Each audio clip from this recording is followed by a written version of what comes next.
The following has been brought to you by SJP World Media.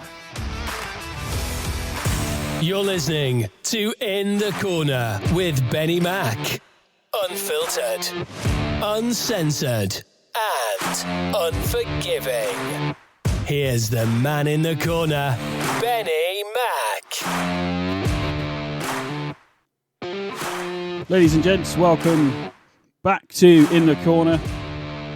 And this is I don't know if it's much anticipated or not, but it is the show that talks about Extreme Rules, and we're going to be getting our predictions as we go along, however long this show lasts, because I have a special guest with me today, all the way from across the pond. He is a podcaster, a co-host of the Wrewind Wrestling Podcast, a writer at WrestleBuddy and the Geek Buddy. Tyler, also known as @DustinTyler86 on Twitter. How are you doing, buddy? I am doing good, Ben, and it's always great to be in the corner. I can't wait. You're the first guest. Well, I haven't said that. You're the first guest outside one of my mates doing it, so not even in the same country. So I love that, though. That was brilliant. I'm gonna. As long as I haven't talked over it too quickly, I'm gonna caption that for maybe an intro down the line. That was really good. Oh no, I appreciate it. You did a fabulous intro. I need to take notes. Where's my notepad? Okay. You don't need a notepad. Just open up the old WordPad on the old computer, and that's what I've just done just before we started recording. To be honest, yeah, that's all I do too. Do we even have paper anymore? Well, I think it still exists. I think we use it for loo roll or toilet roll or whatever you call it over there in the.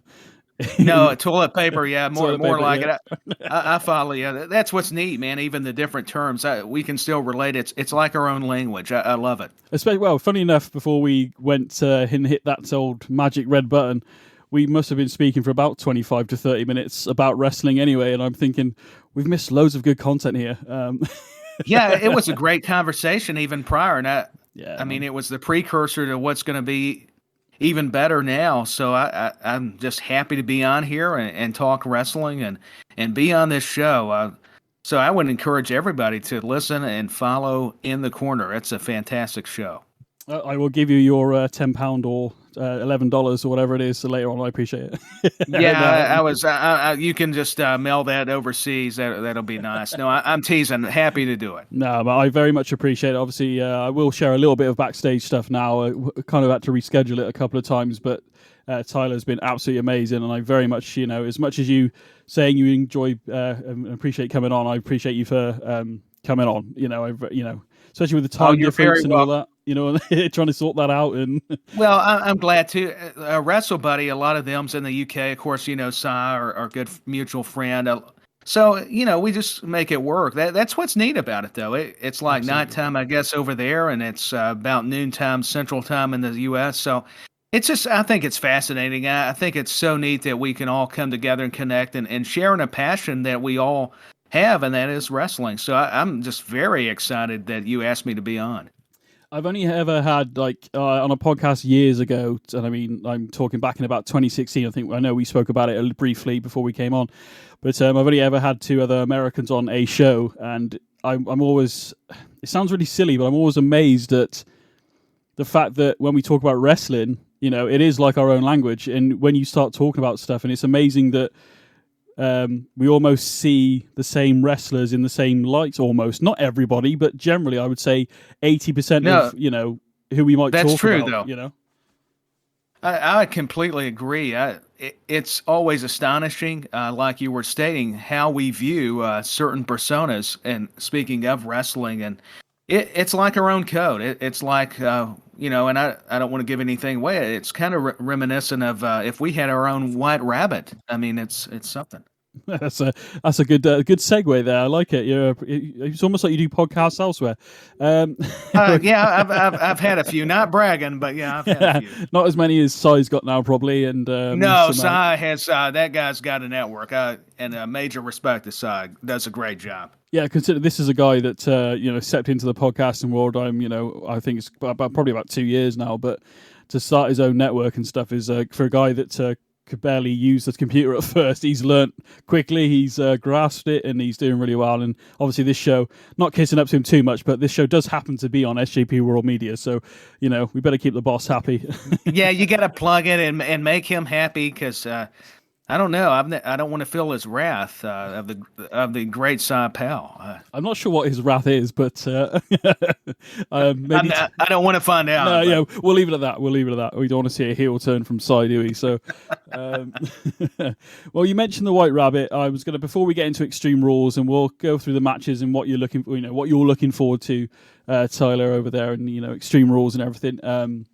Obviously, it's a pay-per-view that kind of always gives extra hype because of it being Extreme Rules, and obviously this year it's in Philadelphia, obviously synonymous with ECW and the whole extreme wrestling sort of, if anybody knows wrestling, which I would have thought so if they're watching or listening, to this podcast, I think most people will be aware of ECW, and if you're not, go on the network. Not that I'm a shill, but go and have a look at the rise and fall of ECW. It's not a bad documentary, to be honest. You got to go check it out. I mean, ECW has a cult following for sure, and they're the ones that helped reestablish hardcore wrestling. Yeah, 100%. I mean, I didn't quite catch it because I think the company had gone out of business by the time I started watching. But as I was saying earlier off the air, like you get given tapes and and watch this show and you go, oh, okay, oh, whoa, there's this. You're scratching the surface when you first start watching wrestling, and you realise there's not just like major promotions, as indies and everything. So it's a way of life for a lot of people. So, but yeah, check it out, definitely. Like you were saying, ECW is now you find out how much of a genius Paul Heyman is. I mean, we're seeing it on WWE TV, but that was some of the early stages and even before ECW. Yeah, absolutely. Yeah, I know it's up for debate, but from the outside looking in, it does look like WCW and WWF at the time. As much as I love WWE, may have not necessarily, you can't say maybe stole, but maybe definitely borrowed and reshaped a few things to make it work on their programs at the time. So, but that's a different podcast. No, that's a good itself. argument. Yeah, I didn't think about that either. But see, you always bring some wonderful perspective. I didn't even ponder on that, but that is very interesting. Yeah, definitely a podcast. Maybe I'll pop over to one of your podcasts and we'll have a chat about it at some point. I would love to have you. I think that would be amazing. I'm trying to get myself booked wherever I can. Well, that's how you do it. I mean, that's all I've been doing. You asked me, and I'm like, yeah, hey, this is my 10th one. Let me get another one. So. Why not? I mean, I was going to ask, before we get into Extreme Rules, then we'll quickly do a couple of things, because the QR code has been floating around the last, month, pretty much. I would say so, close to a month. Yeah. The general consensus is that it's Bray Wyatt. There are other names that have been chucked in there, Aleister Black being one of them. What are your thoughts on this? I mean, I've already said on the podcast when it came out yesterday, I want it to be Bray Wyatt so bad. But what are your thoughts, and what's the sort of what does it feel like over there seeing all this, and people are talking about it a lot more? Because obviously there's a good way of digital marketing by WWE, definitely. Oh, there is. A lot of people have been, I would say, a frenzy over it. I mean, they, much like similar to the UK or anywhere else, seeing this White Rabbit QR code, all these teases. It's remarkable, the storytelling process. To me, I think a lot of people would assume Bray Wyatt just because how creative he is. I mean, even Triple H has said that in an interview, or maybe multiple interviews, that, Bray Wyatt is just one of those people that he just knows how to really exercise a lot of different facets of storytelling. That I think that's what, in parallel, why old-timers are critical of this kind of presentation. But for me, I like it. I'm with the majority. I'm a huge fan of what Bray does and brings to the table. So I would be disappointed, if it wasn't Wyatt. But a lot of it's pointing. There seems to be a lot of evidence mounting up that it is him. And he put out a tweet, what was it, yesterday? Something to the effect of, a villain, you can help me out. I'm probably paraphrasing. Something along the line is, a villain is just, what was it, another story? Villain is it's from a different perspective, isn't it? So because a good villain if you look at in films and wrestling, in any medium really, a bad guy has to believe that they are doing the right thing. You know, the other side of the story is that you're not doing the right thing. Right. So a villain is just a victim from a different story. This is what he's put, and that was his bio on Twitter, and he's also put business inquiries on there. So is this just a way of going, I'm not actually going to be there, or I don't know. Well, that's the beautiful part about it. Like I was saying, and we talked off air about it. It just keeps you guessing, estimating as to if he's going to show up at Extreme Rules, or maybe all of this is just to make us think it's Bray, and like you said, it could be somebody else. That would still be pretty amazing, just from a storytelling perspective, even though I would be disappointed.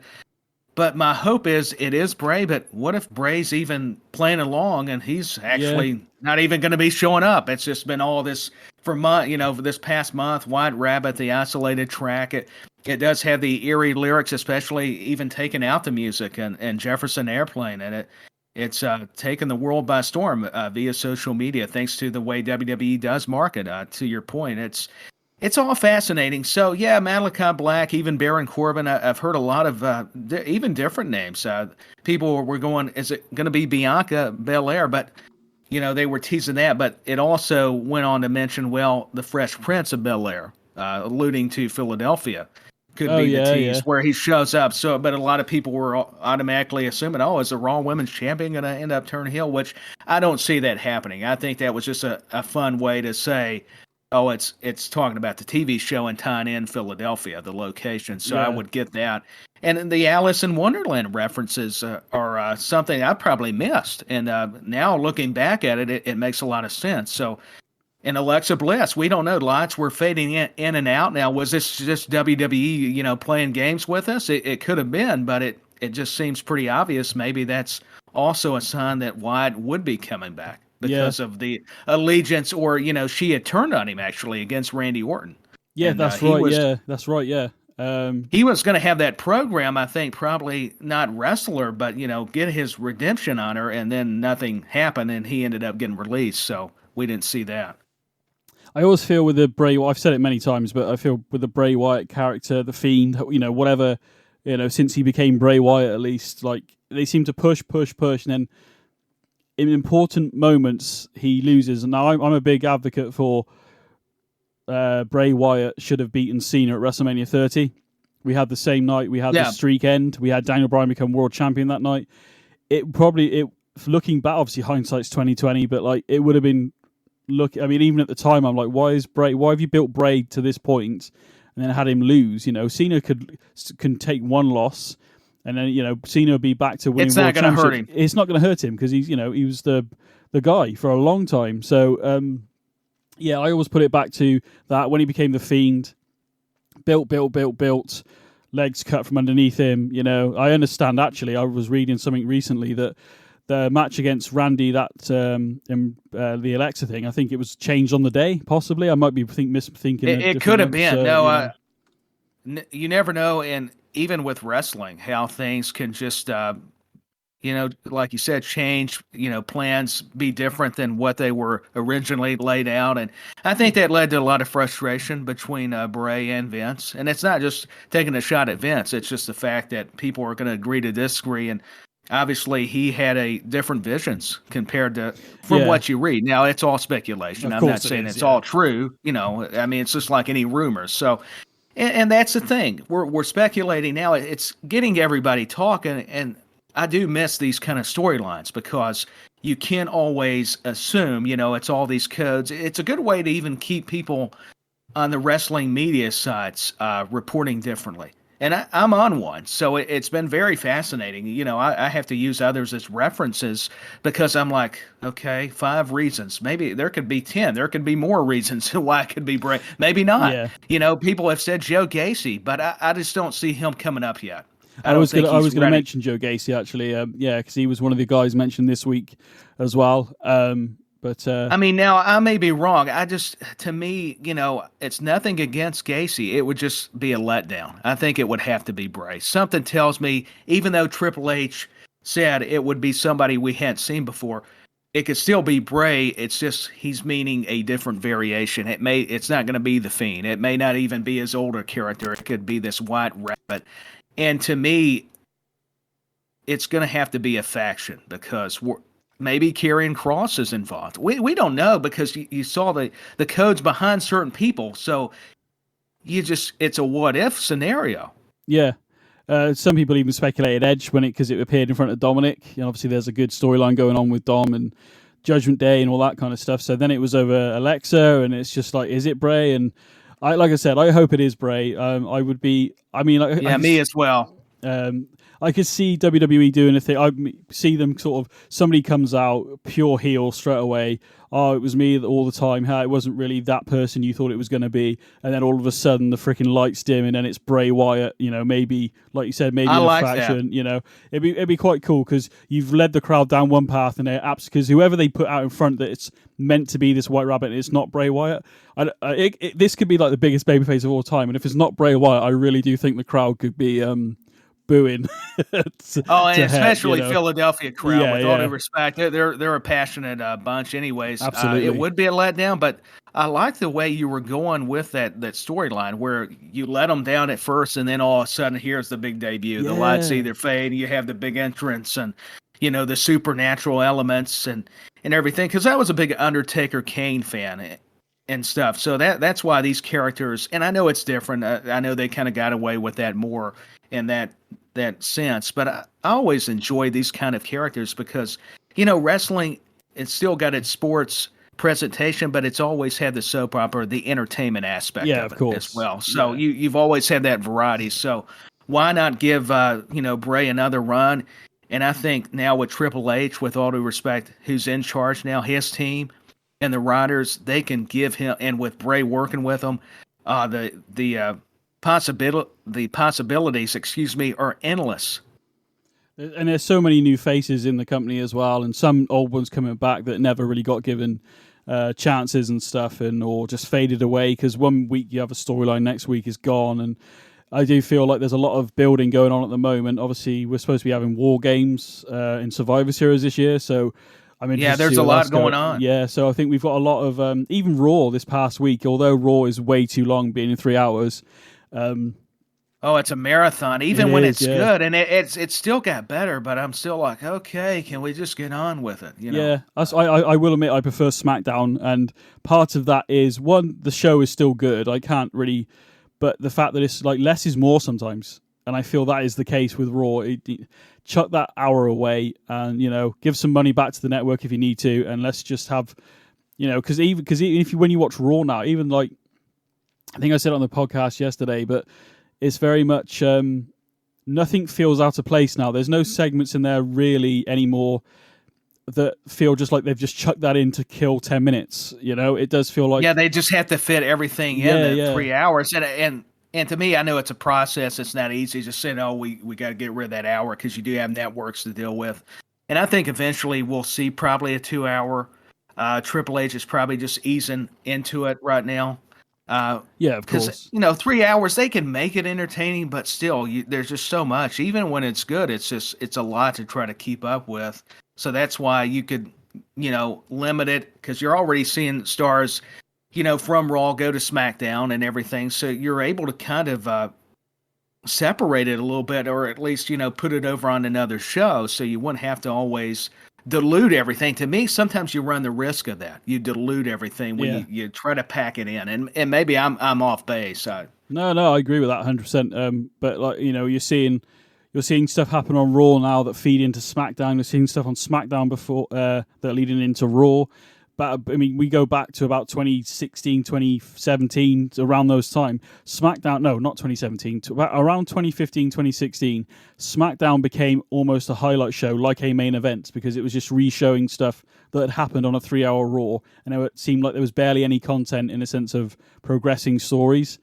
And I never understood that. Yeah, no, nor me. And SmackDown's always been, ever since that brand split back in the day, and SmackDown became the wrestling show, as everybody's aware now, in 2002, and made guys like Edge, Ray, Eddie, Yeah, it was great. You know, It was a fun. brilliant show. All those people, yeah, you were mentioning. I mean, you had Lesnar on there when he, what was it? Did he superplex the Big Show and the ring collapse? Yeah, I mean, I want to say moments like that. 03, I think, roughly. Yeah, because I want to say 03, but I could be wrong on that. I mean, that was an incredible image. I mean, we think the tractor was cool, and I got to see that at SummerSlam, and that was pretty awesome. But to see Brock Lesnar pick up this giant of a man, and he's a big guy himself, but compared to a guy nearly 7 foot, Big Show, that shows you his strength was beastly. I mean, this guy is the beast for a reason.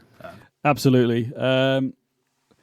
Talking about SmackDown, though, quickly, we're having a Clash of the Castle. We mentioned off air, but season premiere apparently of SmackDown, and the IC title is going to be on the line again. Sheamus is getting another chance at. I always want to say Walter, but Gunther. I do too. It's hard, even though I know they've changed his name. I keep wanting to say Walter. Yeah, it's just on the tip of my tongue all the time. So. Do we see a title change happening on SmackDown? I thought I'd pick your brain while I've got you. Do you see it happening? I don't think so. And it's nothing against Sheamus. I just think you got to keep the Intercontinental title on Gunther. I don't know. He's just Imperium. They're so strong right now. As much as I like Ridge Holland and Butch, starting to see shades of Pete Dunne, the real Pete Dunne. Yeah. I don't know that you give it this Sheamus shot. Maybe down the road. I just don't know that Sheamus really needs it. I think he's getting stronger. Both guys are because of this program. But they may do it. I can be completely amiss. I just feel like Gunther has just been so strong, and the way they push him. He's been one of the few guys that under the McMahon regime that he's flourished. Yeah, and I think with Triple H in charge, things look, big future for Gunther. Definitely towards your thought process. I think as much as I'd love to see Sheamus win it, I would have loved to, because obviously there was that little tidbit of Clash of the Castle. The last time Sheamus and Drew McIntyre were on a big pay-per-view going for titles, Drew won his first Intercontinental Championship at TLC 09, and Sheamus became WWE Champion, beating Cena in that table match for the WWE Championship, so they almost like swap places. So I was kind of being the fact that it was in the UK as well, even though both men are, one's from Ireland, one's from Scotland, but it's from the UK. It's still the United Kingdom. Yeah, of course. I get you. So yeah, I mean, don't get me wrong, I was gutted, but I can't. It's so hard to see anybody beating Roman Reigns. To be totally honest, Logan Paul's not going to do it. Let's face it. No, he's so good right now. I mean, he is in God mode. I mean, Roman Reigns. That's why I'm saying this has been such a great thing for him to have to return and embrace who he really is. And I think that's why people appreciate it. It was forced earlier. And now he's able to turn the volume up and be Roman Reigns, and it connects better. It's more authentic. And then you got Paul Heyman, you've got the Usos, real-life family members. You've got Solo Sequoia now. I mean, and then Sami Zayn. This whole storyline has been very entertaining. I mean, Sami Zayn is just phenomenal. I so want that honorary Uso shirt. I really do. I do too, because that's the only opportunity I'm going to be able to get in the bloodline is be honorary. So just throw up the one, and you'll be fine. That's all I need to do. Yeah, the one. I almost kind of want them to do custom T-shirts so you could put your own initials at the top. So instead of SZ, it has your initials at the top. That would be so cool. Yeah. So I've not wanted a T-shirt for a while. So the fact that I want that one kind of speaks volumes, I think. I'm interested to see where that goes. Jay is not making it. He's not hiding the fact he's got a problem with Sami Zayn. Yeah, he doesn't trust Zayn at all. Yeah, you can see it. I mean, we're talking about Imperium and Brawling Brutes and stuff. Imperium could be a great faction to go up against the Bloodline, possibly, down the line. Or, I like the idea again. I think they can be, but just because they are so strong, Imperium and the Bloodline, and that may be a believable team that could take them down. Yeah, especially keeping that IC title on Walter as well, making him look strong. He doesn't need to look strong. That dude is strong. You can just see it. He's intimidating. Imagine him and Roman Reigns. Now, that would be interesting.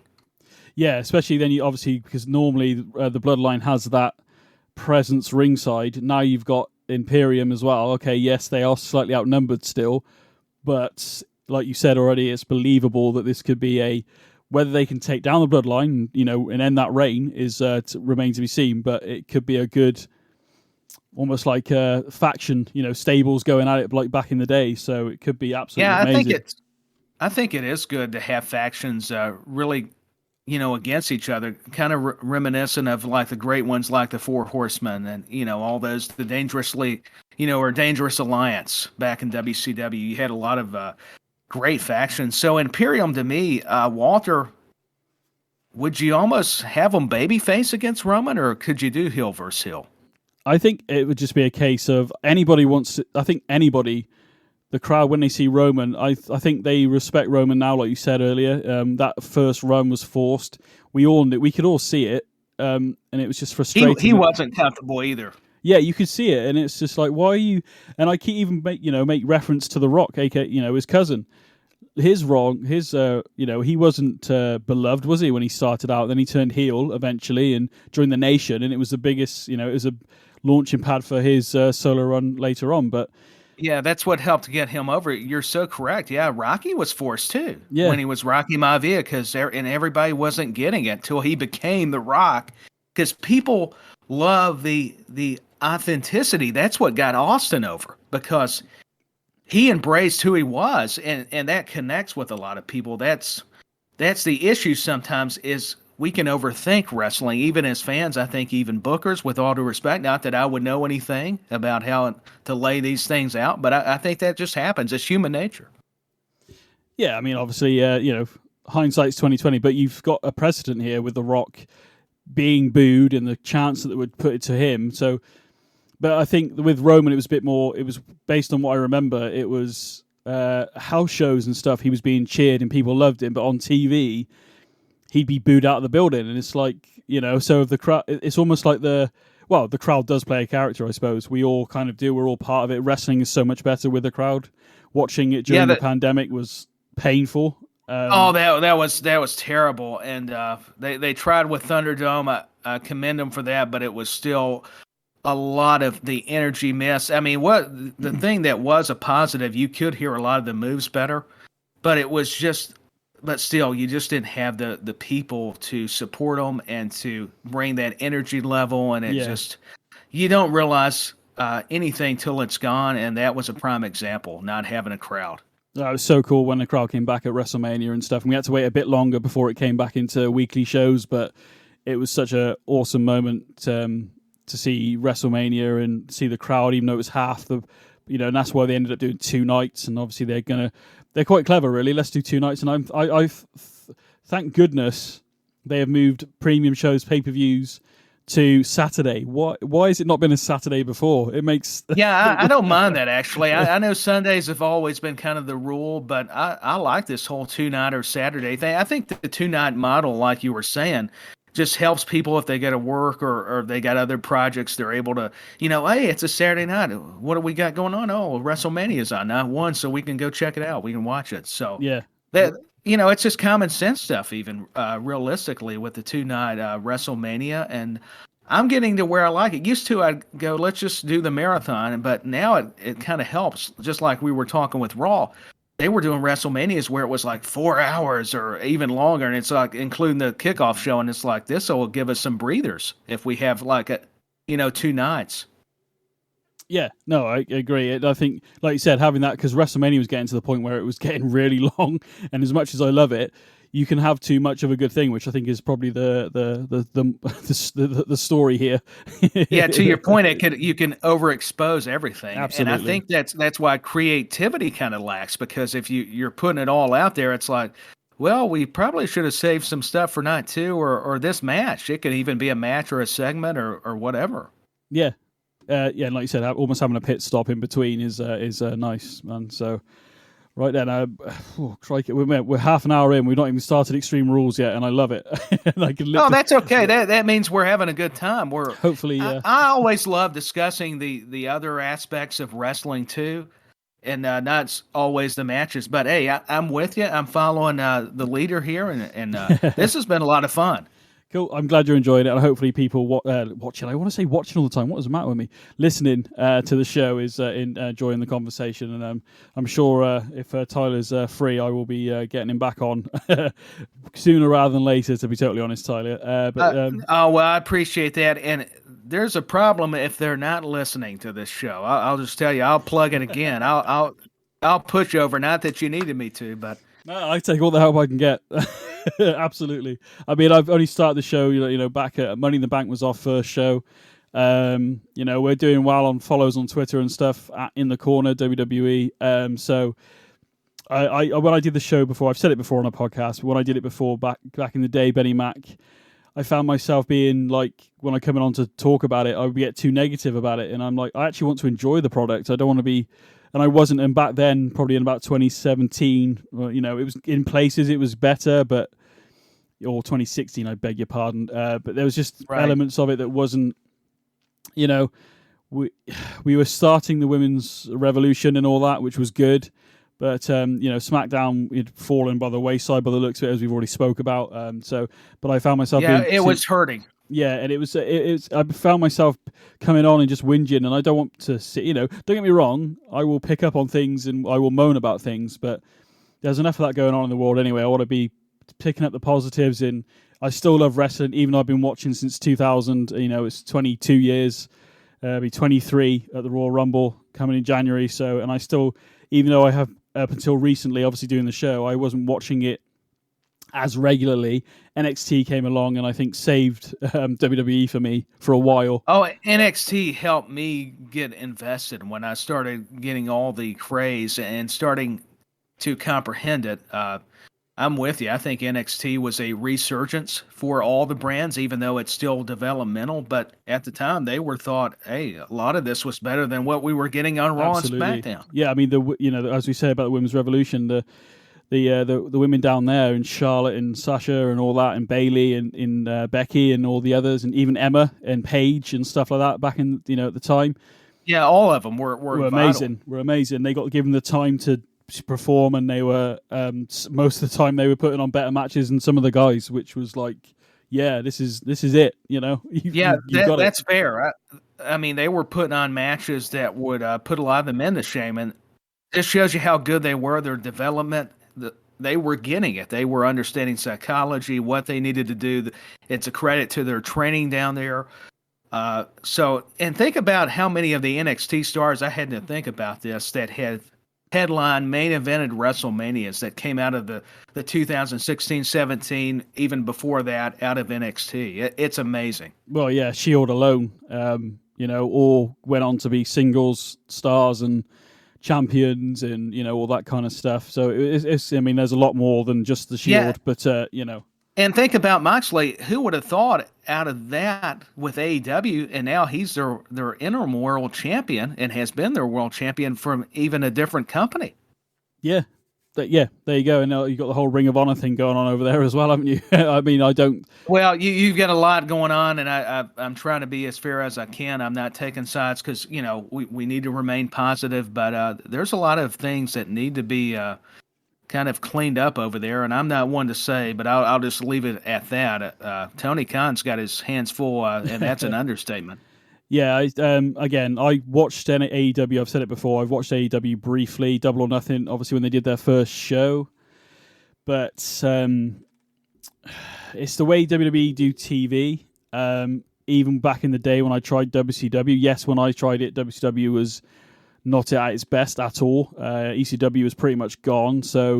But the presentation has always been better, I feel, with WWF, WWE. So... they've always had that advantage with the lighting, the way they do production. Exactly, yeah. So it would be hard when you're comparing them. You would probably just have to, I guess, look at it from if you liked a wrestler or a match or a promo. But if you liked all the production values, then it's a no-brainer. WWE. Yeah, and I know a lot of these AEW guys have been saying like, oh, they keep the problem I find with these other companies. TNA were guilty of it. WCW failed, I think, because of it. Overall, they were too conscious about what WWF, WWE were doing. How about you just you want to maybe you want to emulate WWE, I guess, but just concentrate on your stories and your talent and your ability to tell stories rather than going, what are you doing over there, you know? They lost focus, and that's a lot of the problem. They're too worried. Like Tony Khan is too worried about WWE running shows on the same weekends. Yeah. He's coming off very childish to be somebody owning a company, and it's not a great look. And I mean, I'm not saying this to demean AEW or him. It's just, I mean, you can't help it. It's in news articles, it's in news media or the press conference scenarios. It's just, he's really not helping his case when people come at him and critique him. And I hate to see it because there's a lot of talent in AEW. I want to see him succeed. I just think he's going to have to get control of that locker room. He's going to have to, he really needs an enforcer. Maybe he needs Arn Anderson. I don't know, but somebody to tell those guys, hey, listen, I don't care what happened. Hey, fight it out if you need to. But we've got a wrestling program, a wrestling show or company, more or less, and we need to get things done and be professional here. Whatever you took on the indies, let's get rid of it. And that's not a knock on every indie promotion, but I feel like a lot of that culture gets carried into the professional ranks, and that's not always a good thing. Like, amen. I think I can't really add to that, to be fair, Tyler. I think you've knocked the nail on the head, as they say.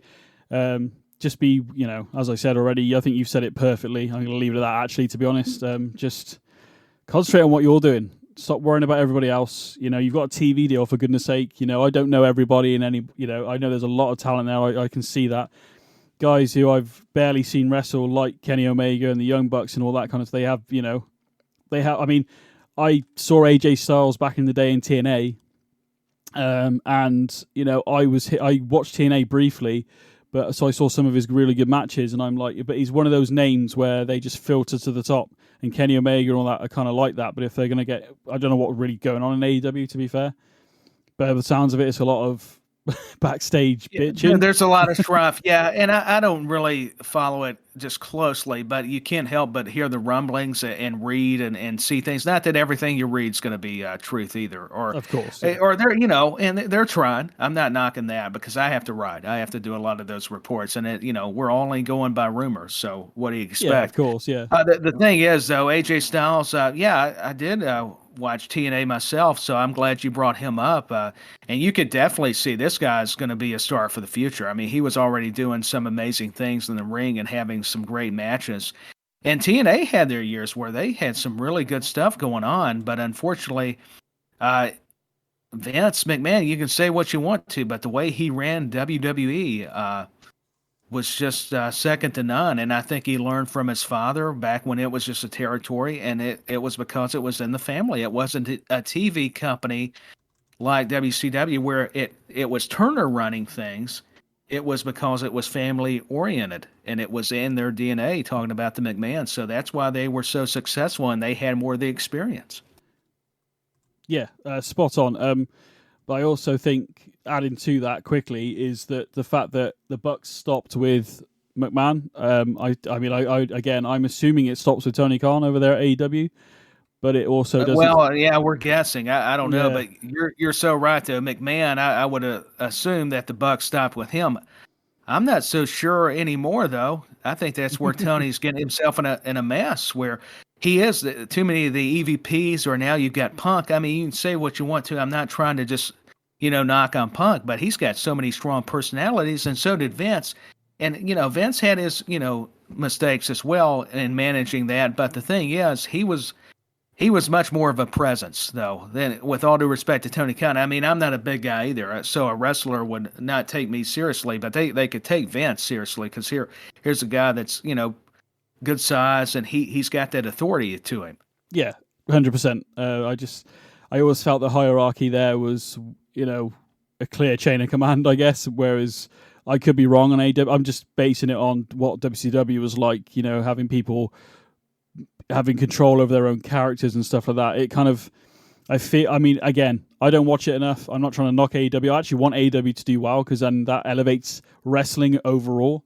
It helps everybody. Exactly. So, but I want them to get their shit together. Excuse my language, but they need to get it together. And they start off with great momentum, and I feel as though from an outsider who, I watch WWE more regularly than I do that, but they need to get it sorted. Otherwise, they, in 2 years' time, they might not be the same company as they are now, and they've got maybe the wave's coming to an end. I don't know, but hopefully not. Well, that's the fear from a lot of friends I'm talking to about that watch AEW is, or even those who just are like us. They're want them to succeed. It's just that they keep messing things up. It's the way it's ran, and the booking's kind of all over the place. And there's just issues they need to get corrected. It's just, I hate it because, like I've stated before, and like you've said, there's just so much talent. And AEW is a good opportunity, a good place, rather, for people to go to work. And I think they're just messing up things. And that's all I'm going to say. I don't want to seem like I'm just, crapping on them. But, they're kind of doing that to themselves, unfortunately. I saw some of the CM Punk press conference. I didn't know if it was a work or a real problem. Then, obviously, things came out after. So I was like, oh, okay, this doesn't sound good. And hopefully... hopefully it sounds good, or they get themselves sorted. Sorry. No, it's no need to be sorry. It's not good.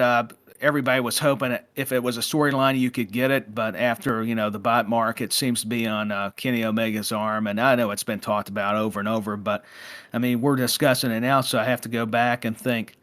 I've heard a lot of people say Tony Khan should have stepped in and told Punk to, hey, listen. This is not the place. This is a press conference. And that's why people are ripping those scrum situations apart, because of things like this happen. And Tony's just sitting over there. Of course, you feel bad for him in a way because he probably didn't know it was coming. But when you hear something like that, it's your job as the boss to go, hey, listen, not here. He could have stopped Punk, to be fair. He sat right next to him, for goodness sake, and you see him pulling eyes and doing, but yeah, you're the boss. Tony Khan needs an enforcer, I think, because, it would be intimidating because you've got all these personalities, all these wrestlers, and he needs a guy, which he's got him. I would use Regal. I would have Regal step in. That guy can handle himself. He can tell everybody, hey, listen, this is how it's going to go down. You heard the boss. If you don't like it, leave. If you need to come back, cool down, then come back. But he's the kind of guy, I would give Regal that job. I would make him a commissioner. I've heard a lot of people say that. I think he would do wonderful. Oh. It's like an on-screen like he was in NXT, where he said War Games. Just let him get out there and maybe have to slap somebody. There you go. I'm gutted that he's in AEW, to be honest, especially with War Games coming up at Survivor Series. We need Regal to come back and just say War Games. Maybe they can we need that. There's something missing there, but... to AEW's credit, a great hire, a fantastic signing. They need to utilize him in a lot of other ways, but he's doing a great job on commentary. It's been funny from what little bit I've got to listen to and hear about, and I just love William Regal. I didn't get to appreciate him until later on in life. I always knew he was a great wrestler and was good on the mic and knew the business, but it's amazing the kind of talent you don't realize were just great when you were a kid to the older you get, you start learning. And the question or answer part of me comes to mind. Yeah, these guys are special for a reason. Yeah. I got to see Regal wrestle in London, actually, back in 2009, I think. He was in a dark match on Raw before Raw was over here in the O2, and the ovation he got over here was amazing. Very nice. And well deserved. Because the guy worked hard to get over to the States and make a name for himself, and he was already making a name for himself over in the UK. I can only imagine that he was. Oh, he wrestled with some, Big Daddy and stuff like that over here, who are like big names and haystacks and stuff like that. So it's World of Sport did try and come back a few years ago over here, but it didn't quite work. The production wasn't very good. I think they tried to film it like a reality show, maybe, or it just didn't deliver, which is a shame because somehow they managed to get JR on commentary as well, which was amazing. But that was incredible. If you could get JR on commentary, to have him do a UK show. It just didn't take off, unfortunately.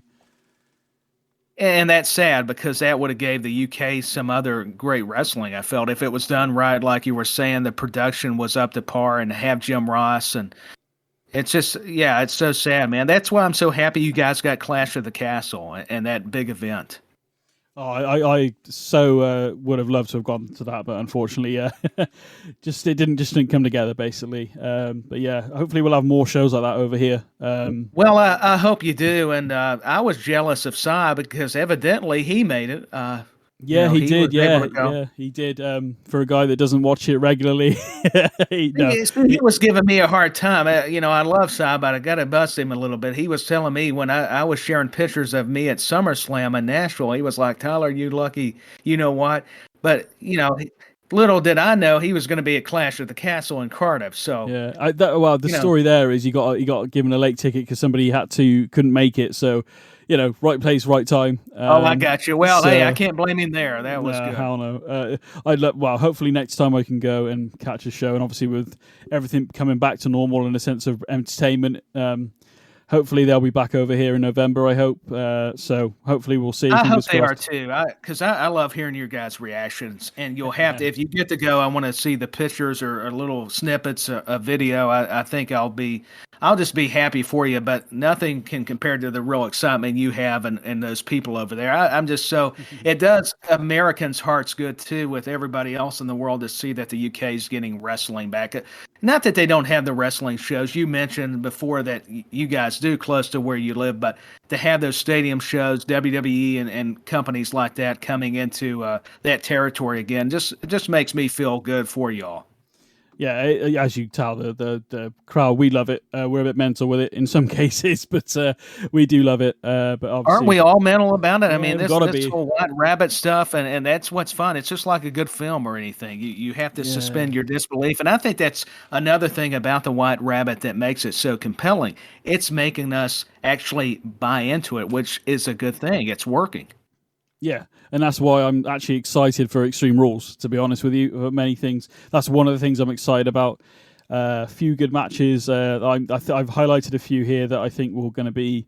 we'll get to those. We're going to go sort of... it's a shame, really, because I like the women's division. I've always been...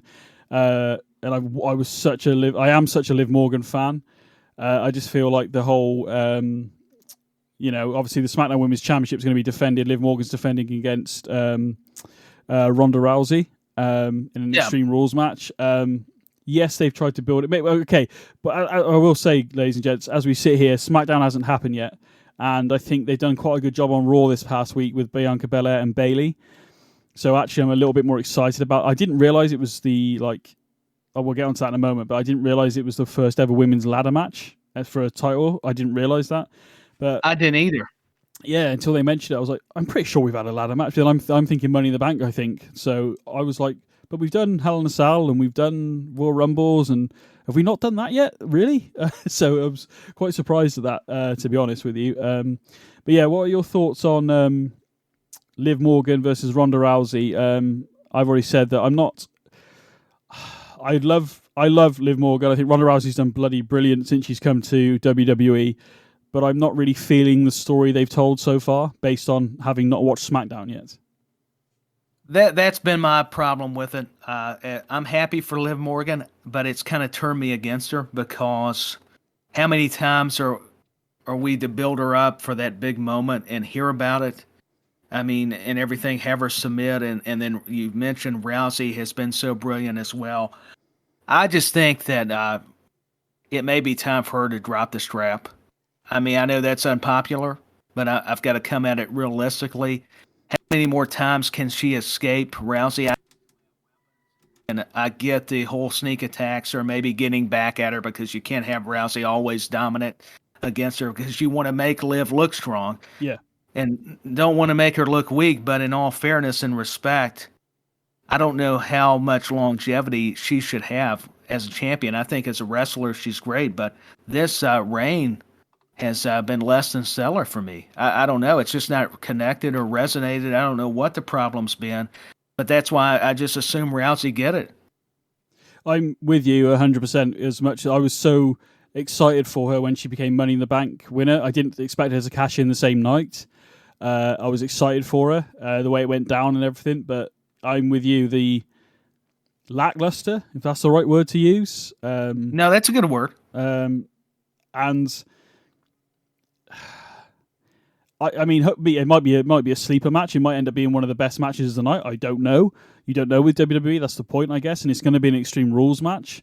I think if Liv keeps the title, I know this might be an unpopular opinion as well, but does she have help? Does she become a heel champion, which I think would probably work in her favor if she does keep the title? And actually, I know she wants to be the baby face and everything, but I feel like the way it feels right now, sat here talking to you, I feel maybe she should probably be a heel.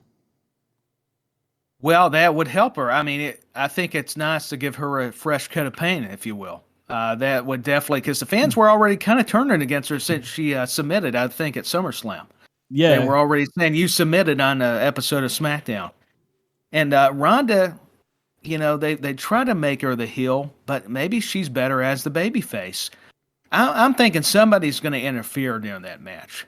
And I know that seems, pretty obvious because it's the Extreme Rules. Yeah, of course. Yeah, but it would add some intrigue, and I think maybe their story needs that.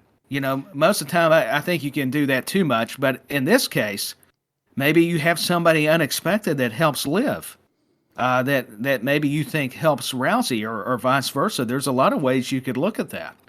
I think as we're talking about it, that's my sort of impression of this, because either they put the belt back on Rousey to what end, who then takes it off her, but to make it more interesting, as you've just stated, let's have Liv Morgan keep it, but let's just go with it and turn her heel, which I will go with picks now if you want, Tyler. I mean, who do you just have a vicious side to her, to what you were describing, but we could go ahead and get into the picks. Yeah. It's just a case of, I don't think there's much more to say about this match, to be honest with you. But it would be more interesting if, like you've said, and I sort of believe that if you chuck somebody in there to help Liv or cause a distraction that ends up with a chair shot or something like that causes, Liv gets a cheeky roll up or something and keeps it because of a distraction or help, attacking Ronda maybe. But I'm going to go with... it's quite a hard one, actually, but in order to make the story a bit more interesting, I'm going to say Liv retains. I'm going to go with Rousey. I'm going to go the opposite. Ooh. Okay. I'm going to have to write these down because I'm going to forget otherwise. No, you're fine. I don't know. I just feel like Ronda has something going for her, but, Liv, as much as I respect her, I don't know. It's her character right now. Yeah, I'm just trying to hopefully they've got bigger plans, because I'll tell you what, the build for this title match has been lackluster at best, and it's been disappointing. Yeah, and I think you brought up a good point there. The unfortunately the title reign has been just not good. I mean, like you said, you can't put your finger on it, and I can't quite put my finger on it either. But to follow what was a controversial SummerSlam, we've not really had any. We've had a few interactions between them, but they've not been enough for me, or there's not been enough. And and when they have done, it's been fairly good. But again, I'm not for the purposes of the show, I'm telling you, Liv. But to be honest, I'm kind of Liv Morgan versus Ronda. Oh, okay. Yeah, not super invested, and that's a problem. Yeah, because this is a championship match, and just those two names alone. Yeah, you should be going. This is going to be absolutely amazing. I mean, it might be. We could be totally off base here, Tyler. But and I hope I am. I hope I am wrong. I hope it ends up being a great match. Yeah, hopefully. So let's move on to Brawling Brutes versus Imperium. Obviously, we got a lot of good things to say about both these teams, to be honest. Butch, aka Pete Dunne. I just so want him to be called Pete Dunne again. I've said that so many times. I want him to be Pete Dunne. I'm glad they're teasing us, but please just give him the name back. I'm tired of Butch. Even if you got to go Pete Butch Dunne or something, just put it as his middle name. At least we got Pete Dunne back. We could deal with Butch at least, or Butch Pete Dunne or something like that. I don't know, but just give us Pete Dunne back, please. Obviously, so this is going to be quite a good, I think, a hard hitting 6-man tag match. Actually, to be honest with you, based on it's going to be good. obviously we've already kind of talked about the fact that Sheamus. There is a possibility that Sheamus walks in at Extreme Rules with the IC title. But, I think we both sort of hit the nail on the head. We, at least in terms of SmackDown, we're thinking Gunther's going to keep hold of that IC title. So these guys have been going at it. I just feel he has the momentum. Yeah. Yeah, no, I agree. So to sort of cement Imperium, do you think, what are your thoughts on this match? I was going to say something else then, but... I think, no, you're fine. I think Imperium. I mean, I hate to be against Sheamus and the Brawling Brutes, and I know Sheamus lost at Clash of the Castle. We don't know what's going to happen on SmackDown. It could easily be, like you're saying, the Celtic Warrior is your new Intercontinental Champion. I'd be fine with that. I'm just trying to look at it for long-term storytelling. You just brought back Giovanni Vinci, and then you've got, Kaiser and Gunther. I mean, to me, if you're going to build these guys, I think the Brawling Brutes are not long-term. I think you could split them up. Imperium, you could keep together and really just put the rocket on them and just push them. Keep this push going. Yeah, 100%. Again, to be honest, I can't really add much more to that, Tyler, to be honest. I think either way, I think you're right. I'm going to go the pick. I'll get it in there now quickly, but I think Imperium as well. The Brawling Brutes can recover from the loss, but it also gives that extra momentum to Imperium with the IC title in their camp. And then, as we've already said earlier, I'd love to see Imperium versus the Bloodline at some point. I could see that happening. I would too. Go on. And maybe this will help us get us back to the old Pete Dunne. Maybe they split up. That's a good shout. That's a very good shout. Do you know what? I want to see that now. Yeah, I'm stick with what I'm going to say. I want to see Pete Dunne. So I know he's there and he's doing a lot more we're now. We're fixated. We can't help it. We're excited at the chance because we're already been teased with it. The longer hairs came back. He's manipulating the fingers again. So yeah, I love that. I don't know how he does it, but it still makes me wince though when it happens. Oh, it does. I'm glad I'm not eating anything or got something to drink because it just makes there's something about it when he does that. It just makes my fingers go, oh my gosh.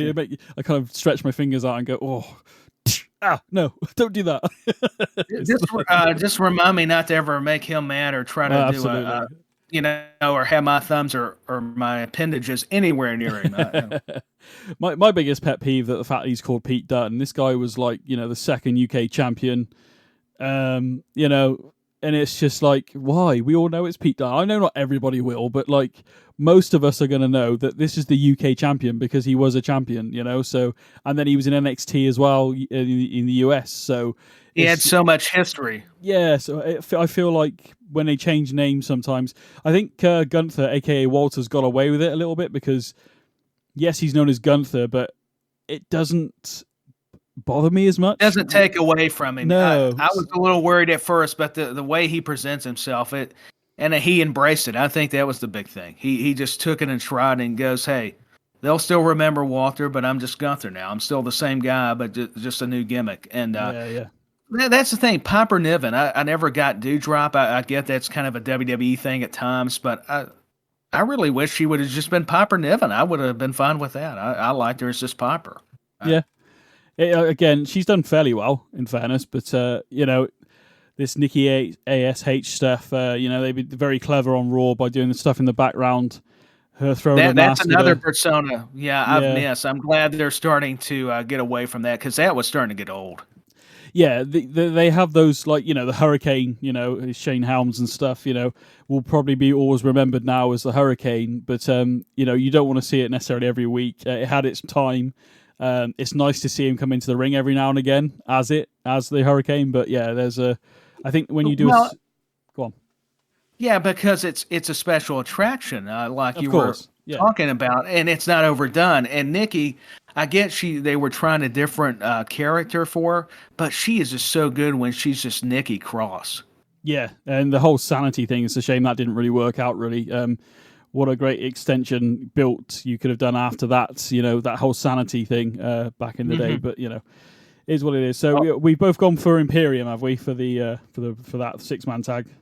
I have voted for Imperium because he's the ring general, all due respect to the fellow UK people. I'm going to put that in the old log. There's not really going to be any bragging rights for that, because if we're both wrong on that one. Yeah, we're both a mess. We both got that incorrect. One match I wasn't overly bothered with initially, but the way they built it up on Raw this past week, Bayley and Belair was actually quite good. I would like to see maybe Asuka in this sort of alliance they've got, and Alexa eventually move away from that. I know they're trying to team up against Damage Control, but I feel like Belair's title run has got to the point where I think, I'm already going to say, I think Bayley pretty much walks out of Extreme Rules with the belt, to be honest, straight away. What are your thoughts on this match? I like Bayley. I like Damage Control. And I would not be mad if she walked out champion, but it's kind of a tough deal for me because I like both these ladies. Yeah. And I kind of, there's a part of me that wants Bianca to retain, but due to interference from, Damage Control. Of course, she's got Asuka and Bliss, though, as well for Bianca, so they could even the odds up, and it's Extreme Rules. So I don't know that they're really having a stipulation, but things could come into play. You never know how they could book it. But I don't know, with the ladder match, I think Bayley does have an advantage, but I don't know. A part of me still thinks maybe Bianca still retains. I mean, the other way you could go with it is that Alexa and Asuka do come out. Obviously, they were kind of taken out kind of on Raw by Damage Control, but you could have maybe, so Bianca does keep the title, and maybe Alexa or Asuka finally just say, well, I want my shot now, because that could happen. And maybe one of them turn. Absolutely, yeah. I mean, if what happens with the White Rabbit if it is Bray? Is he going to be with Alexa? I don't know. We'll talk about that a bit later on in terms of what we could Bray. Because Asuka could factor in. She's been acting a little more bizarre. Yeah, absolutely. Just like when she thought she was getting a little bit better, she seems to be on that edge again. So could very well be. I'm really hoping it's Bray. Obviously, I'm getting ahead of myself. I am too. I can't help it. I think a lot of us are. I hope it is. I think we will be let down, but it's still a pretty ingenious storytelling. So even if it's not, I have to give WWE and whoever a lot of credit. Well, all the latest QR codes have pointed to, obviously Extreme Rules. Doesn't necessarily mean it's going to be the debut. Everybody seems to think it is. It could just be another QR code for all we know. This could go on. This could go on for even longer.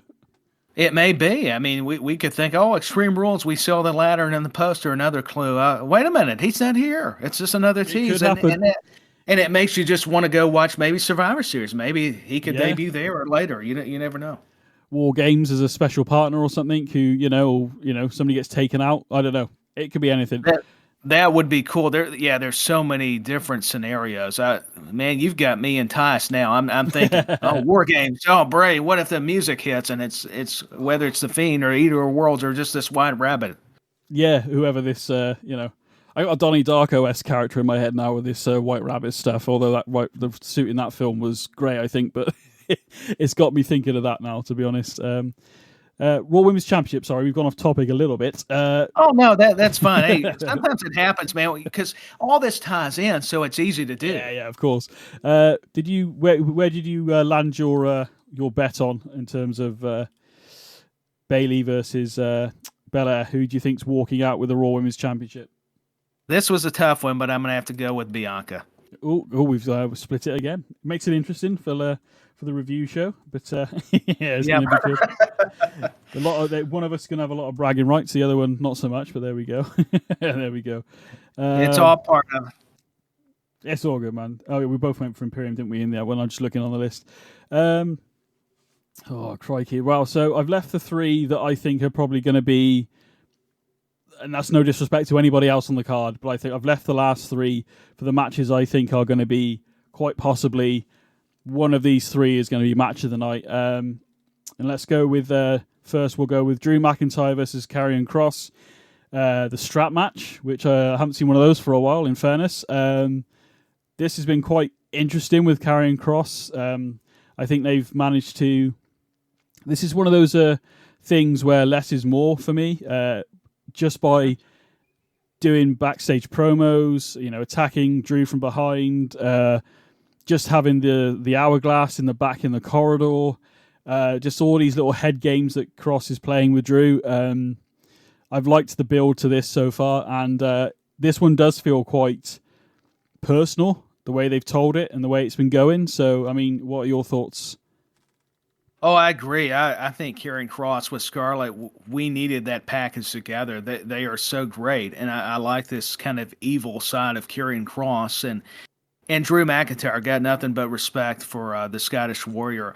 I think you're so correct. Everything is better, even in wrestling, if things are personal and there's a real vendetta, a score to settle. And we're seeing it come to fruition between Karrion Kross and Drew McIntyre. You add the strap match stipulation. I mean, these guys' backs, everything is going to be. I can't wait to see the pictures. Not that I'm enjoying their pain, but just to see that visual, because that's what kills me. And I was guilty of this. Everybody goes, "Well, wrestling, they're not getting hurt." Oh yeah, but wait till you see the pictures of that strap and this Extreme Rules or any even ordinary matches. But you're so right. I love the little nuances, the hourglass, the sand, and everything, even in his promos when talking about Karrion Kross. I love his expressions. I mean, I was so glad that Triple H brought him back. It was a shame what happened to him. He looked like a bad demolition member, pardon me, and, unfortunately, yeah. And that worked in the 80s, not so much now, and not with Karrion Kross. And who knows? I think he may be involved in this whole Wyatt deal or White Rabbit. I think there's a lot that you could even tie in with him, and maybe not, but who knows? It makes sense, though, in terms of their personalities, the way they are, the way they talk. But I think you might be right. Karrion Kross, I feel like, is kind of... I mean, I could be wrong. We could both be wrong, but it's just... I think it works with, Scarlett and everything by his side. The whole... this sort of like the resetting the timeline and using the future. What was it? The future world champion. The what Vince McMahon called Drew back in the day. I can't remember now. There's a lot of the codes. Yeah, the cryptic messaging, like you were saying, it was. It's all appropriate because I think it will. You forget it. Bray doesn't have to be there. All these other talents and what they were doing behind Karrion Kross. I think somebody was mentioning there was. Something to do with White Rabbit behind him. And I think Karrion Kross actually may have used some kind of persona in the Indies or something. So there's a lot of good segues here that's making everybody wonder, maybe it's Karrion. Maybe, even if it is Bray, they're not making it so obvious. There's all these moving parts. So that's what's pretty incredible. That's a good point, actually, to be fair. I didn't think of that because we haven't seen Karrion on TV. He's had a match on Smackdown. He's been backstage. We didn't see him this week. Obviously, Smackdown is, as we sit here recording, is tomorrow. So obviously, there's a lot that could happen. What we're speculating about. That's a good shout, to be honest. There's so much. I mean, to be known, Smackdown will really tell us a lot as the go home edition, and I like what they're doing with Karrion Kross and Scarlett and Drew. I think it gives each guy a great program together, a good feud. I mean, a really good one. I'm glad that, actually, because I was worried after, obviously, Clash of the Castle, the way it went down, what Drew would be doing next. And actually, this has been really good, as you've said. I've enjoyed the... whether it's over Extreme Rules, I have no idea. There could be, like you said, moving parts and things that could be maybe a debut. I don't know. Maybe I would be fine if they continued it too, to be honest. According to how it went down and the finish of it, I could see Karrion and Drew even having more to do afterwards. Yeah. The dreaded question, who do you think is going to be winning the strap match at Extreme Rules? Well, as much as I love Drew, this is the problem you run into. You've built up Karrion so much that I don't see how he loses. And I love Drew, and that's my issue. I really want Drew to win just to get him a win back. But now you've got Karrion who's having his first match back. So, I agree 100%. I've put Kross down for myself as well because I feel like if you've spent all this time building up this persona and backstage stuff, why would you? Drew, maybe we see, maybe there is interference, I don't know. But there is a way of doing this where Drew can still walk out of this. It would mean 2 losses, big losses in a row, in a sense of after Roman. But I'll use what I said on the Clash of the Castle stuff. when it was Roman versus Drew for the Undisputed Championship, and my heart says Drew, but my head says Roman. So I'm going to use the same here. That's the thing. It's so conflicted with how I want to predict this thing because, like you were saying, I mean, they built up Karrion so much, but yet Drew lost, and you don't want to see him keep losing. But how do you not give Karrion the win? It's a hard one to. The only thing I've not liked in this whole story was the flame throwing thing that happened on SmackDown last week. I could have done without that. We didn't need to have that. But other than that, everything else has been spot on. You can't overdo some of the territorial stuff. Now, when it's needed, it'll work. But I don't think Scarlett, I don't think it did anything to help them out. I don't know why you needed a fireball. No, I mean, she was already sort of sat in front of Karrion anyway. So Drew's not the type of, he's obviously a babyface. He's not going to attack Scarlett. So there was no need for me. Maybe, she could have distracted him in a slightly different way. I don't know. It's all 2020, as they say. But yeah, I'm going with Cross. Yeah, it's all hindsight, but yeah. I'm with you.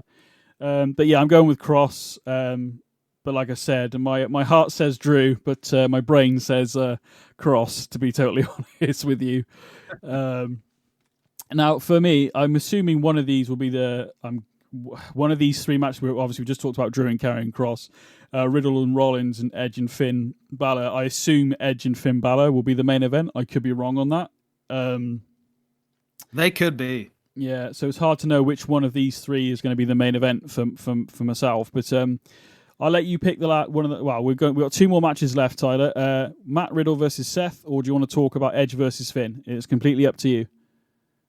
We can talk about either one because these are both going to be, I feel like, very compelling matches. So it's whatever you want to talk about first. Okay, I'm good with whatever. I was going to give you... Yeah, okay. Well, we'll go Riddle versus Seth because I feel as though Edge versus Finn, purely because Edge is... No offense to Finn whatsoever, but because Edge is sort of like comebacks, from an injury after the Judgment Day beat him down, So, yeah, Riddle versus Seth Rollins. When they said fight pit match, I wasn't quite sure what match this was because I somehow missed the fight pit match on NXT, so I thought maybe like a Lion's Den match from back in the day, so something similar to that. It kind of is, but apart from it's a cage, no ropes, and it's got a platform above. Obviously, Cormier is coming in from MMA. He's coming in. That's big news. Yeah. I mean, I'm not overly familiar with. I know what UFC is. I've watched a few fights in my time. I know a few names from that world, but not there. There isn't many that I know. In fairness, so the Riddle Rollins feud. Me and my buddy who did the SmackDown SummerSlam prediction, a while back, the event you went to, we were really gutted that match got pulled from the card. So we were quite gutted that match wasn't going to happen, but the way it's panned out and the way they've done it, I was actually really sort of like, you know what, I'm glad it wasn't at SummerSlam now because they've put more feeling into it. Obviously, Rollins has mentioned Riddle's kids and family, and it's made it personal. Yeah, absolutely, and it feels like you're like, dude, Rollins, what are you doing? So I'm interested in this match. I think this, like I said, Drew, Karrion Cross, Edge, Finn, and Matt Riddle and Seth. I feel like these could be one of the matches of the night. I don't know which one it's going to be yet, but the fight pit match could be really interesting, especially with Cormier. I mean, again, I think it's. Yeah, it's going to be very interesting. I agree with you. I think with Cormier involved, I think he probably gets physically involved a little bit without, it hurting him too much as far as I'm coming from a storyline. Not that he couldn't take physicality guys from the UFC for crying out loud. Yeah. But Seth Rollins and Riddle, personal issues, we've stated it, create better television, help your product, really establish your brand and the brands that these wrestlers represent, its personalities. So Riddle, this is more of his stomping grounds. He came over from UFC, so he legit can do all this kind of combat stuff. But I think Seth will be forced to even perform at a greater level, and he's already one of the best going. So this is just going to highlight how good both these guys are. I remember seeing Riddle doing one of his first matches in NXT, like big takeover match, and before that I was quite, the whole surfer dude type thing he was doing, like he still kind of is. I didn't quite get it at first, but when I saw him wrestle properly, I was like, this guy can go. So I was like instantly like watching this dude. Yeah, you were able to get over that he was a surfer gimmick, because I got to admit, it took me a while too. I wasn't getting his, the getting high and thing kind of gimmick. Not knocking people that do that, by the way, just on TV. But like you said, he's got the talent, man, the skill to bring it. I hope they deliver, put it this way, for the Fight Pit match. I feel like this is the end of this rivalry. I feel like they, whoever wins this, maybe Riddle gets over, I don't know. I've got a theory about that, which we'll get into in a moment. But I feel like this could be because it's submission only as well, isn't it? So it can only be done. I think so. So, yeah, Rollins can't escape submission. So that will definitely favor Riddle. I think I think it's going to be a blimmin' good match. How Cormier comes into it, whether there's any altercations with maybe Seth in him or even Riddle in him, I don't know. But you could almost add that. I wouldn't say it's quite that level, but you could almost add that Mike Tyson, vibe to it from back in the day. Oh yeah, you could. Back in DX with Stone Cold, that whole feud that was going on, you could bring a lot of elements of that back in a modern update in a way. My interest with this is: are they going to do it in the arena, or are they going to do it like they did back in the day with the Lions Den? If you remember, they did it backstage somewhere or in another arena. I'm hoping they just take the ropes off and put the cage down, and it's done in the arena. So for the fans, I hope so too. Because I think the energy level would be even better because you do have the people. Yeah, exactly. Yeah, I mean, when they did it before, they did in the Lions Den, they did it so there was a crowd in there, but it was a smaller crowd, and obviously all the people in the arena had to watch on a big screen, which is like, I want to see this match in person. I mean, I saw a cage match back in London in 2009 as one of the dark matches, and you don't realize actually the cage is bigger than I thought. Actually, when you're bearing in mind I was up on the upper tier, but oh wow. It's bigger than you think. It looks big on TV anyway, but you think, it can't be that tall. I'm talking back in 2009, mind. So, but it definitely looked. I wouldn't want to be stood at the top of there and jumping off things. Put it this way. So I don't either. I'm afraid of heights anyway, so I'd be in trouble. I'm not afraid of heights. I'm afraid of falling from the height. Yeah, well, that too, both of them. Yeah. So there we go. But I feel as though it's going to be a good match. As I said. I honestly believe this is the end of the rivalry. I don't know what much more they can do. I will give you my prediction in terms of I think Riddle is going to win this. The reasoning behind it is that obviously this past Monday,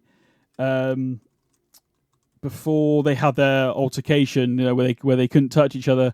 No physical contact, but Seth attacked Bobby Lashley and Mustafa Ali. Right. But Bobby Lashley's put out the challenge on Raw, saying, I want to face Seth, and I'm going to finish what Riddle starts, allegedly, and I'm going to put the US title on the line. So Riddle, unless they're going to carry on and maybe they put the US title on Rollins on Raw, I don't know. But I feel because he's having a title shot against Bobby Lashley on Raw, that's kind of my thought process here. I actually thought it was a silly idea to announce this as a title match from Bobby, but that's my thought process here, is that Riddle's going to come out on top. Seth could possibly then go on and win the US title, and now Riddle's got legitimate claim to face Seth because he's beaten Seth already in another match, and that could maybe they bring the US title into it, I don't know. Or maybe this, but my initial thoughts were Riddle versus Seth is the last time this is going to happen for a while in terms of this rivalry.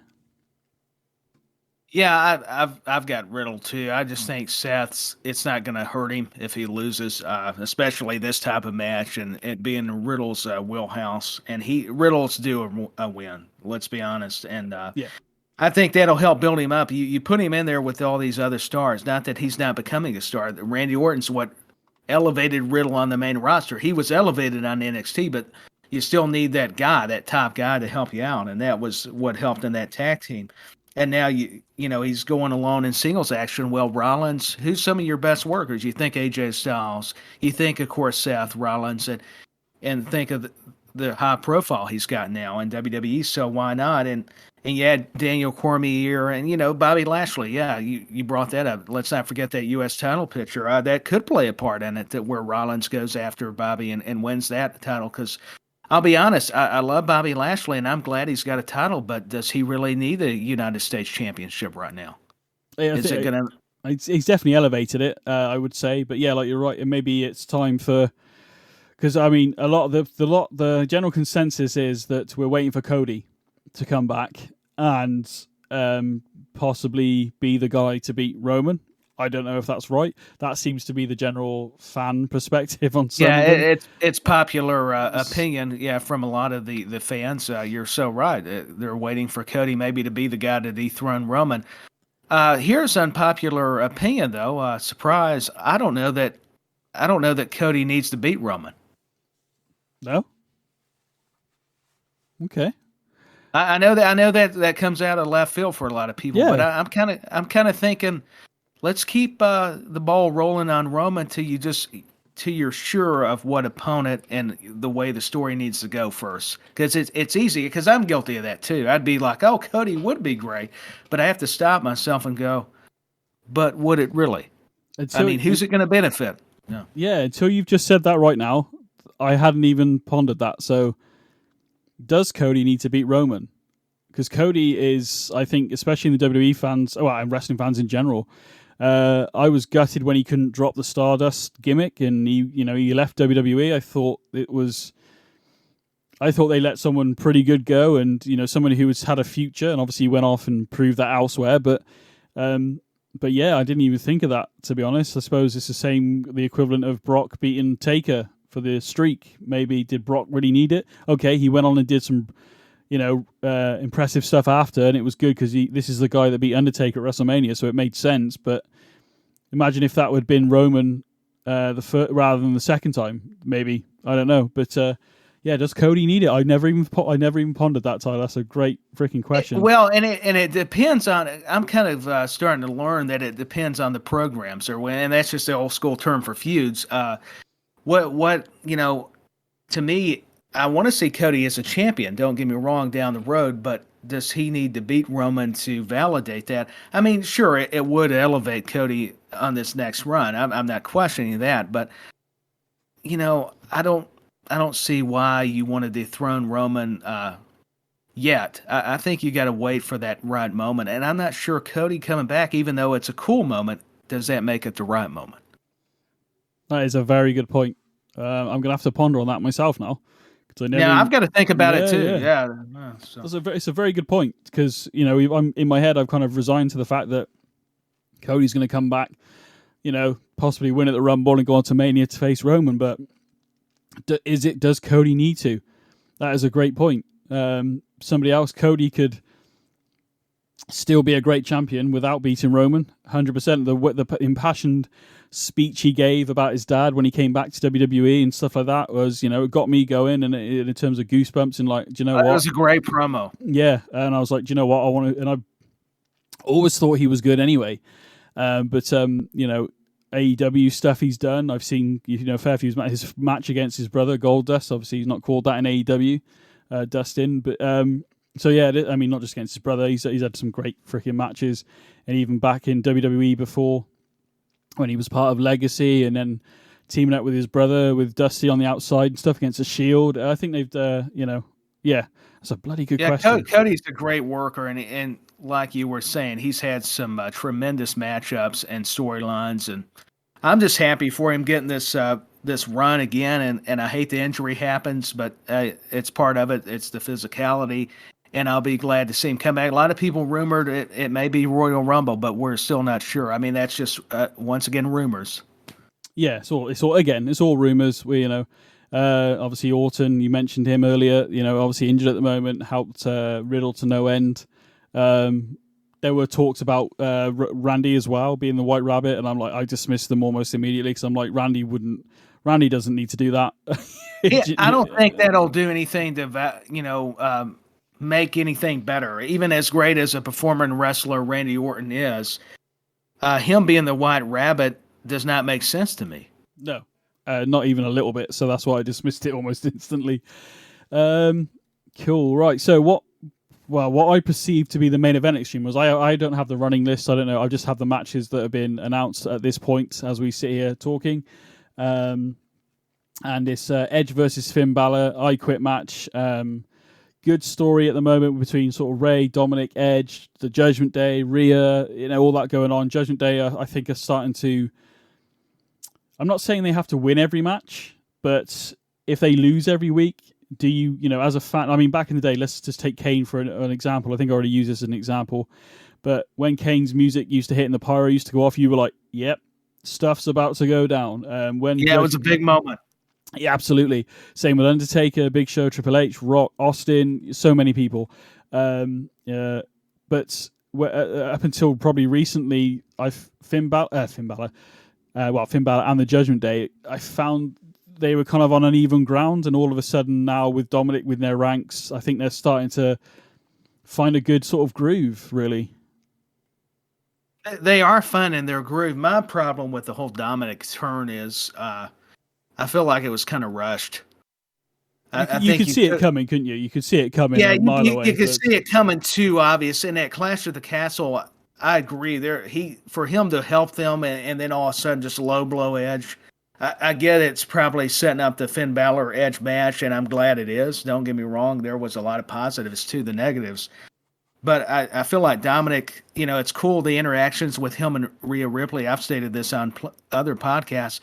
My feeling is that Dominic is still more the babyface. He doesn't connect to me as a heel, and maybe I just need to be patient with this whole Judgment Day ordeal. And even with his father, it just seems like it's a little forced. It's not authentic, and to me, if I'm not believing it, then something's wrong. I'm not convinced. Okay. I don't think he's quite found his footing as a heel yet, but the look he's got, without him being on the mic, the look he's got, maybe they should have had it so Dominic didn't speak at all for a while. Not to say that he can't. That may have been it. Yeah, that could have helped. And I think it's definitely helping him being in there with like Edge, Rey Mysterio, and the Judgment Day. Don't get me wrong. That's a great talent, and Dominic's definitely got the talent we've seen in the ring. It just may take me time personally to really get invested. I like the Judgment Day group. Now, I'm all about those kind of characters. And Finn Balor and Edge, I don't know your thoughts, but it's that dream match we all are looking forward to. It's interesting. We're getting the I Quit stipulation. They did leave Edge down, so I'm going to wait on my prediction, and you can help me out. Yeah. I mean, how I'm going to go about this, because this is another one that's a little tough. I mean, yeah, no, I agree. I mean, the whole Dominic thing, I feel like maybe don't talk. Rhea, maybe, or maybe even switch it up. So, because Rhea was whispering in his ear, maybe switch it up that Dominic whispers in her ear, and then she says stuff like he doesn't want. There you go. Less is more. Exactly. I'm waiting for the day when Dominic puts on those old tights that Eddie Guerrero used to wear back in WCW. Right. And I think, especially with the hair that he's got going on, I think, they're kind of addressing it without addressing it to me. Obviously the whole storyline back in the day, Eddie and Ray and the ladder match and the custody and all that kind of stuff. Anybody that's been a wrestling fan for at least 15, ish years plus probably is going to remember that. And that's what I love about wrestling, because you can have callbacks that happened 10 years ago, 5 years ago, 2 weeks ago. And you go, oh my God, and especially guys like Edge who wrestled Eddie, Ray and all that. And you can relate to it. Yeah, 100%. So, maybe a bit less on the mic for Dom, but I think the look he's got, the thing he's doing, part of me is also thinking maybe this is a coup. I thought this maybe about Edge, but I thought the other day there was just something that I don't know what it was that made me think of it now, but maybe Edge has said, because Edge is a manipulator, let's face it, Edge is a manipulator. Maybe Edge... He's a master. Yeah, absolutely. Maybe he's not told Ray about it, but maybe Dom and Edge were like, let's get you implanted within the Judgment Day so we can, maybe break them down from within, maybe, because Edge was the guy that created it. That would be a bigger story, obviously. Maybe I'm thinking way too much. It would be good if it was happening, but I think maybe it's a bit too. I could be right. I could be right for a change, I suppose. But I think you were onto something. Even if it doesn't happen, I wish it would go to something like that. That would make me kind of buy into Dominic more as if he was doing that rather than join the group.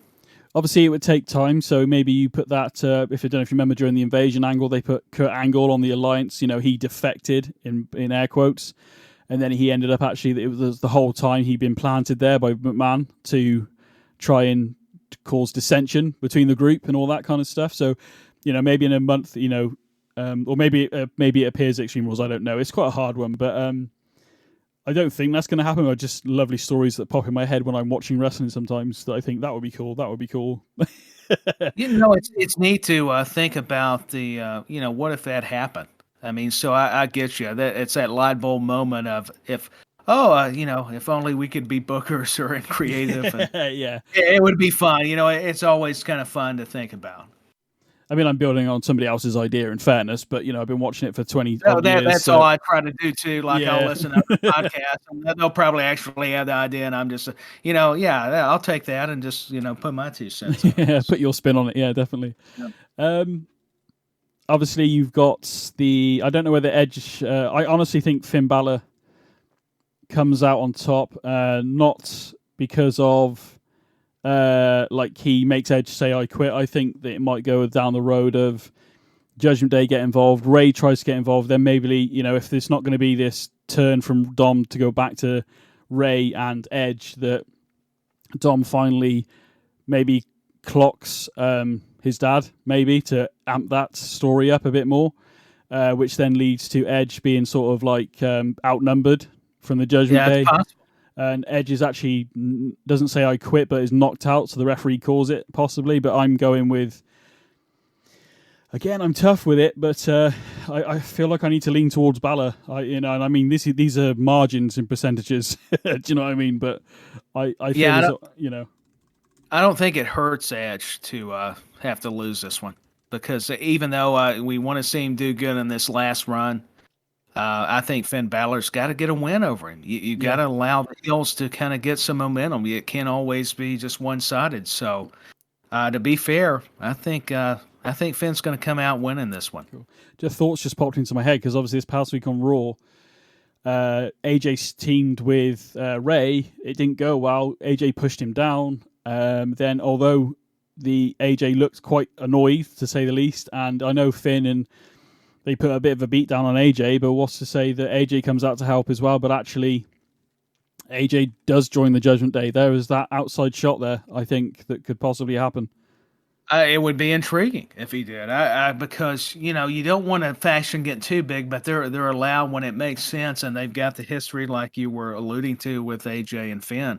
Because a lot of these guys, they have to get beat up first, don't they? Before it's kind of like the initiation or like their mind control, and that's what gets them in the group. If you can't beat them, join them, as the old adage says. Correct. Yeah, the old cliche. So that would be fun. I kind of like not kind of. I do enjoy these theories you have. It's quite fascinating. So this is what keeps me watching, buddy. To be fair, could this happen? Yeah, it keeps us thinking of how we would go at it creatively, what concepts would work, and maybe what wouldn't. But how you could kind of intertwine in a way, in a weird sort of way, and then somehow that result. But I think, man. I'll tell you what, I'm learning something just being on this program, because that is very neat. Honestly, I did not have those thoughts. So I'm sitting here thinking, well, what if AJ did do that? Yeah, okay. I mean, it's obviously an outside shot, but again, I've already said that maybe Dominic's in there as a plant, maybe AJ enters the group as a plant, or maybe he joins because of the history with Finn. The whole, there's the whole New Japan stuff and the Bullet Club and the club and. I don't know, but it would be interesting. And why not bring it into the WWE? It doesn't always have to be a solely WWE story. I mean, you could piggyback off what, like you were talking, New Japan. Yeah, exactly. So, yeah, the possibilities are endless, and I think that's why we watch these shows every week. And like you said, try and be bookers, and we'd love to be booking, or we'd love to be at the shows every week, but, it is what it is, man. I'd just like to be in catering. I like that. Yeah, it's some of the conversations that must happen there alone would be worth the. I've heard in a lot of probably fights, so I may not want to be in there because I would be the innocent bystander, get my tail kicked. So I mean, okay, I'm out of here. I think I need to be in the arena. Yeah, absolutely. Tyler, thank you very much, my friend. You're so popping welcome. on. It's been a lot of fun. My pleasure. It's always great to talk to a lot of fans from wherever they are. Like you said, it's a universal language. It goes with the WWE universe, kind of a nice segue, really, with those words. But it's always a blast. So thank you for the invitation. I've enjoyed it. I've had a lot of fun. Well, you will be back in more than a few days, probably. For the hopefully we'll sort of time out. We haven't done that yet, but hopefully you are going to be back on for the review of Extreme Rules. Obviously, you've put your guesses in. We've actually got a few different ones, which is good, and we've got a few that are the same, which is also good. It's solid, man. You never know what you're going to agree to disagree with, but that's what keeps things very interesting. Yeah, man. Well, just before you go, then I know I plugged it at the top of the program, but do you want to let us know where we can find you, either writing or podcasting, your Twitter handle, and whatever else you would like to share on In the Corner before you go?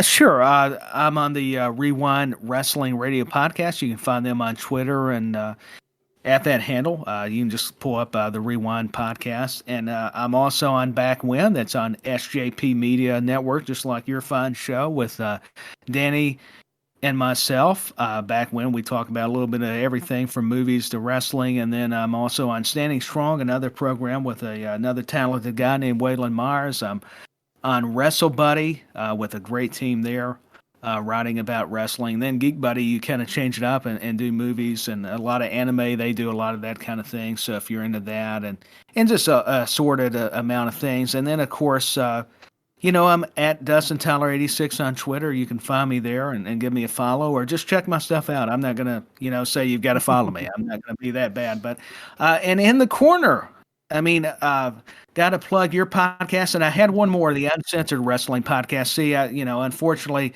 I'm blessed to be on these, but my memory, I've got to remember. But also, let me say, In the Corner, I'm going to repeat that because that's the way I wanted to end my plugs. Great program. If you're not tuning in, checking it out, listening, this guy does a fantastic job. I just want to tell him that. A wealth of knowledge. He's made me seem smarter. So there you go. Shucks, that's all I'm going to say. I appreciate. He's blushing. I couldn't help it. I've got him blushing over here. I very much appreciate you popping on, and we'll talk no again. Problem. We'll talk again very soon, Tyler. Thank you very much. Oh, I look forward to it. All right, we'll see you all on Sunday, I would assume, for the Smackdown review. If Tyler's free, we'll also do the Extreme Rules review as well. But either way, you will see me Sunday for some more In the Corner. Thank you very much for listening, and we'll see you all again very soon.